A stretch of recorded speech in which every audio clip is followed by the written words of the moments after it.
Omar Baddar is a Middle East political analyst and former deputy director of the Arab American Institute.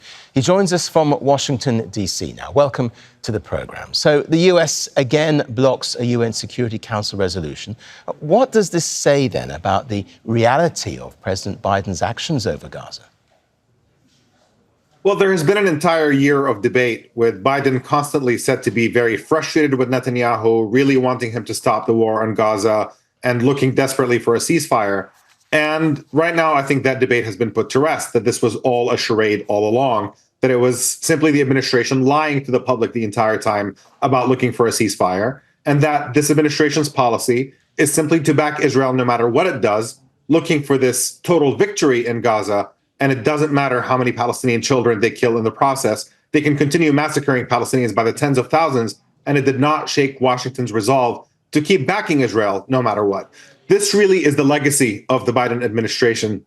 There are many domestic achievements that the Biden administration has been able to achieve, but between the cognitive decline of President Biden and the fact that they have facilitated the return of Donald Trump, and you add this is simply the cherry on top, I think this presidency is going to be remembered for having enabled one of the worst atrocities in human history in recent memory, and the fact that they have enthusiastically backed it every step of the way and had simply been lying about the fact that they pretended they wanted to put an end to it. You mentioned Donald Trump there. I mean, he's waiting in the wings. I mean, what's likely to be ahead when he takes over the reins at the White House?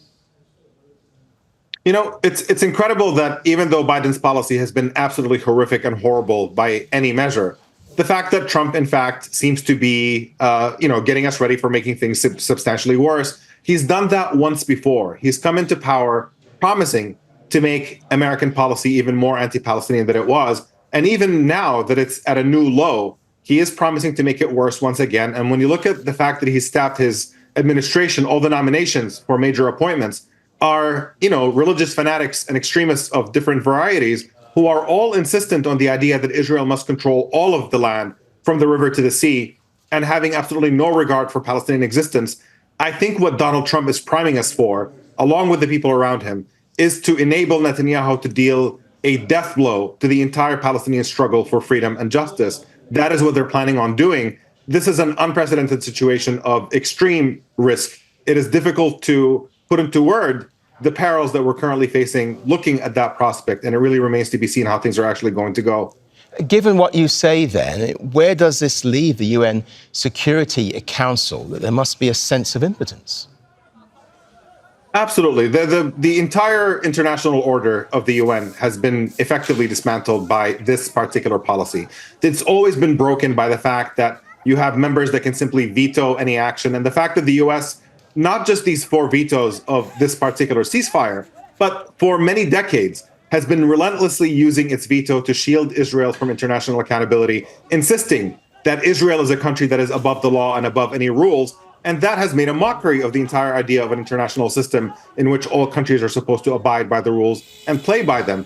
And when you look at the facilitation of atrocities of this scale, I think the US has dealt a really decisive blow to the entire idea of an international order that is based on international law and human rights.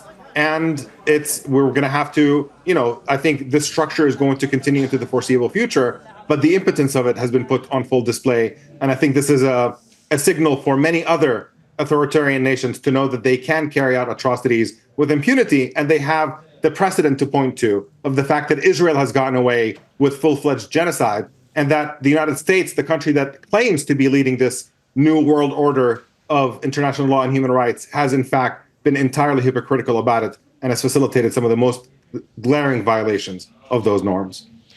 Omar Baddar, thanks very much indeed for joining us here on Al Jazeera. Thank you.